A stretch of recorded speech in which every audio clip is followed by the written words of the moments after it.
Chères téléspectatrices, chers téléspectateurs, que la paix soit sur vous et sur nous tous. Dans la continuité des sagesses que l'on peut tirer de la bataille de Badr, Badr al-Udma, au terme de cette grande victoire de l'islam, le prophète sallallahu alayhi wa sallam, comme c'est l'usage après les batailles, avait des captifs, des personnes, des combattants du nombre de l'ennemi qui avaient été faits captifs et qui avaient été ramenés vers Médine. 2-3 jours après, la même semaine, les notables de Quraysh se mirent à envoyer des missives au prophète sallallahu alayhi wa sallam pour payer la rançon, pour payer la fidya, pour reprendre ses captifs. Le prophète sallallahu alayhi wa sallam, pour beaucoup, accepta cette fidya et permit à ses captifs de retrouver leur liberté, de reprendre le chemin de la Mecque. On dit même que certains fidyas avaient atteint 4000 dinars, qui représentaient une somme énorme, qui, alhamdoulilah, avait renforcé les assises de l'état de l'islam naissant. Mais pour d'autres captifs, aucune rançon n'allait être payée. Ils se sont retrouvés, eux-mêmes n'ayant pas d'argent, n'ayant pas de fortune, personne ne s'était proposé de payer leur rançon pour qu'ils puissent retrouver leur liberté. C'est alors que se pose la question de que faire de ces captifs. Le prophète sallallahu alayhi wa sallam leur proposa, entre guillemets, disons un marché, qu'ils apprennent aux jeunes musulmans à lire, à écrire. En échange de quoi ils pourraient retrouver leur liberté. C'est-à-dire que leur fidya allait être l'enseignement, l'apprentissage. Autrement dit, ils allaient devenir des instituteurs de campagne, pour utiliser le langage contemporain. Et là, ils acceptèrent et se mirent à apprendre aux jeunes musulmans, parmi lesquels Hudayfa et beaucoup d'autres, purent apprendre l'écriture par ces captifs. On le voit, par-delà toute la miséricorde qui est recelée dans cette initiative du prophète sallallahu alayhi wa sallam, tout l'intérêt, en toutes circonstances, qu'il accordait sallallahu alayhi wa sallam à la connaissance, au savoir, à l'apprentissage. On ne rappellera jamais assez que le premier verset révélé en islam, lis, iqra, ni accomplis la prière, ni acquitte-toi de l'aumône, ni jeûne. Le premier verset, iqra, lis. C'est également par la science et par le savoir, nous apprend le Coran, que l'humain a été privilégié, que l'humain a été choisi, que l'humain a été honoré.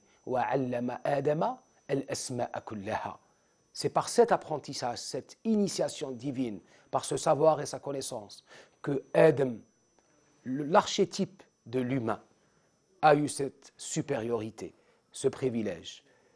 Il y a un hadith, une tradition qui rapporte à cet égard, que lorsque Sidna Adam est descendu sur terre, Sidna Jibril lui a proposé de choisir entre la religion, entre l'intellect et entre la pudeur. Ad-din ou al-aql, c'est-à-dire la science, le savoir, et al-haya. Sidna Adam choisit l'intellect, c'est-à-dire fit le choix du savoir, de la connaissance. C'est alors que Sidna Jibril se tourna vers la pudeur et la religion, retourné, il a choisi. Elles lui disent non. Il leur rétorque, vous n'appliquez pas l'injonction? Ils lui disent non. Mais il nous a été ordonné par le Haqq tabaraka wa ta'ala d'être où que soit la raison, c'est-à-dire le savoir, la connaissance. C'est par cette même connaissance que l'islam des premiers temps, de l'islam de l'âge d'or, que les musulmans se sont distingués dans les différentes sciences, qu'elles soient des sciences religieuses, mystiques, fiqh, droit musulman, exégèse, tafsir, ou bien les sciences temporelles, philosophie, astronomie, médecine et beaucoup d'autres. Le prophète sallallahu alayhi wa sallam disait Man arada ad-dunya fa'alayhi bil-ilm. Celui qui veut le bas monde a besoin de savoir. Man arada al-akhirah, celui qui veut l'autre monde a besoin du savoir. Wa man aradahuma ma'an fa'alayhi bil-ilm. celui qui veut cette vie et l'autre vie, a besoin de savoir. La connaissance, c'est pour ça qu'il disait, sallallahu alayhi wa sallam, talabul ilmi faridatun ala kulli muslimin wa muslima. Apprendre, demander le savoir, est un devoir, une obligation pour tout musulman et toute musulmane. Il encourage à sallallahu alayhi wa sallam ses compagnons et les musulmans jusqu'au jour dernier à demander le savoir, à aller en quête du savoir. Atlab al-ilm min al-mahdi wal-lahd.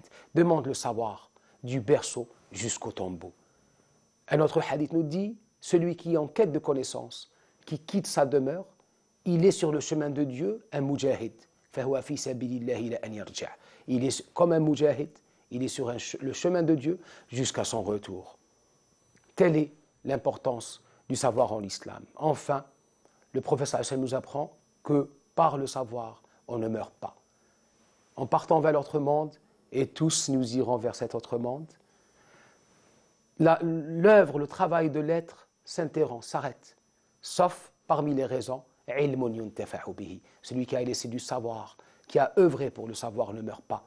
Son esprit, son âme, la baraka de ce savoir continuera à l'accompagner, tout comme elle l'accompagnait ici, l'accompagnera dans notre monde. Que Dieu tabaraka wa ta'ala nous compte ceux qui respectent, qui connaissent la valeur du savoir et ceux qui aiment le savoir et les gens du savoir. Wassalamu alaikum.